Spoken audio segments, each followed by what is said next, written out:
2021 সালের বিধানসভা নির্বাচন পরবর্তী হিংসা ও আর্থিক তোলাবাজির অভিযোগ ঘিরে ফের নতুন করে রাজনৈতিক শোরগোল শুরু হয়েছে বীরভূমের নানুরের শিয়ান লাইকবাজার এলাকায়। তবে এবার পরিস্থিতি সম্পূর্ণ ভিন্ন। 2026 সালের বিধানসভা নির্বাচনে রাজ্যে রাজনৈতিক পট পরিবর্তনের পর এবার আক্রান্ত বিজেপি কর্মীদের কাছ থেকে নেওয়া তোলাবাজির টাকা ফেরত দেওয়ার এক নজিরবিহীন ছবি সামনে এসেছে।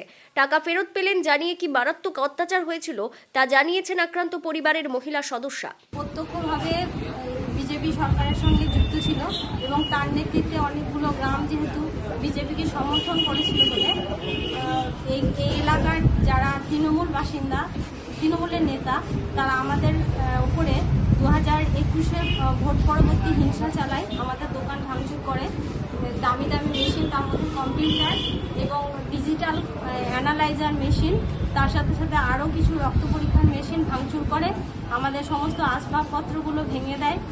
আমার ভাসুর মশাইয়ের উপর বেধড়ক অত্যাচার হয়, তাকে মারধর করে প্রায় 100 জন মিলে। তার ফলে আমার ভাসুর মশাইয়ের চোখ নষ্ট হয়ে যায়, তার পরিবারকে আমাদেরকে প্রতিপালন করতে হয়।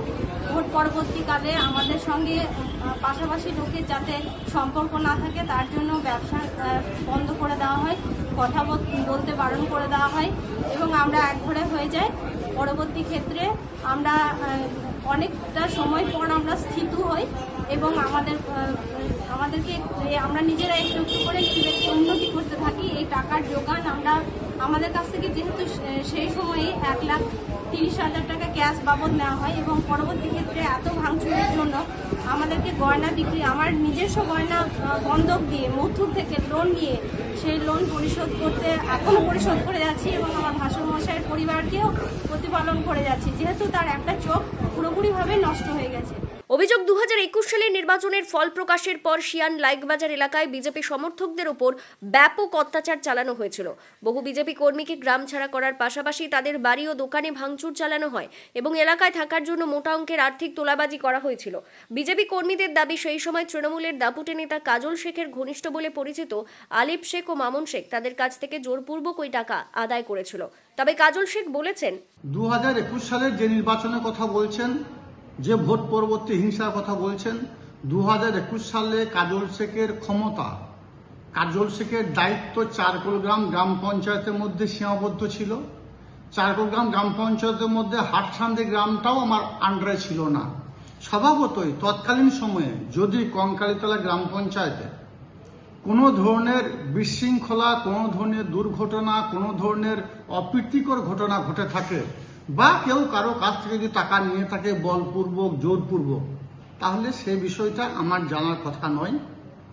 যে ভাইয়েরা বা যে বন্ধুরা এই ধরনের কথা বলছেন তাদেরকে বলবো, 2021 সালের নির্বাচনের কোন কোন গ্রাম পঞ্চায়েতের কোন কোন এরিয়ার দায়িত্বে কে ছিল সে বিষয়টা একটু ভালো করে দেখে নিয়ে তারপর সংবাদ মাধ্যমের সামনে এসে বলা উচিত বলে আমি মনে করি। এই ঘটনায় শিয়ান লাইকবাজার এলাকায় দেখা যায় এক চাঞ্চল্যকর দৃশ্য। রাজ্যের রাজনৈতিক সমীকরণ বদলাতেই তৃণমূলের ওই নেতারা আক্রান্ত বিজেপি কর্মীদের ডেকে এনে সেই তোলাবাজির টাকা ফেরত দেন। আক্রান্তদের দাবি, নতুন মুখ্যমন্ত্রী শুভেন্দু অধিকারী স্পষ্ট নির্দেশ দিয়েছেন যে পূর্ববর্তী রাজনৈতিক হিংসা ও তোলাবাজির কঠোর ব্যবস্থা নেওয়া হবে, আর সেই ভয়ে তৃণমূল নেতারা এখন টাকা ফেরত দিতে বাধ্য হচ্ছেন। শুধুমাত্র বিজেপির করার জন্য বা আমাদের সঙ্গে সম্পর্ক রাখার জন্য তাদের কাছ থেকে কারোর কাছে 1 লাখ, কারোর কাছে 1,30,000, কারোর কাছে 1,40,000 এইভাবে টাকা নিচ্ছে। আমার ল্যাব ছিল, এইটা আমার বাড়ি ছিল আগে, এটা আমাকে বাধ্য হয়ে মুসলিমদেরকে বিক্রি করতে হয়েছে। এই যে পেয়ারদা, এই আমার ল্যাবটা দেখাশোনা করতো, 15,000 টাকা করে 4 মাসের টাকা অগ্রিম দিয়েছে, তারপরে দোকান খুলতে পেরেছে। তাই তো? কেন দিতে হয়েছে টাকাটা? টাকাটা তোলাবাজি পার্টি করা হয়েছে, আমাদের অন্যায়, আমরা বিজেপি করেছি। হ্যাঁ, আলেফ শেখ, মামুন শেখ এরা করেছিল, এরা পাঠিয়েছিল 2 জনকে যারা টাকা তুলতে এসেছিল এখানে। যাই হোক, আজকে তারা সেই যার অর্থ ছিল, যে যার কাছে নিয়েছিল সেই টাকা ফেরত দিয়েছে এবং হ্যাঁ, যে টাকাটা নিয়েছিল সেই টাকাটাই ফেরত দিয়েছে। এই ঘটনাকে কেন্দ্র করে গোটা নানুর এলাকা জুড়ে তীব্র রাজনৈতিক চাঞ্চল্য ছড়িয়েছে।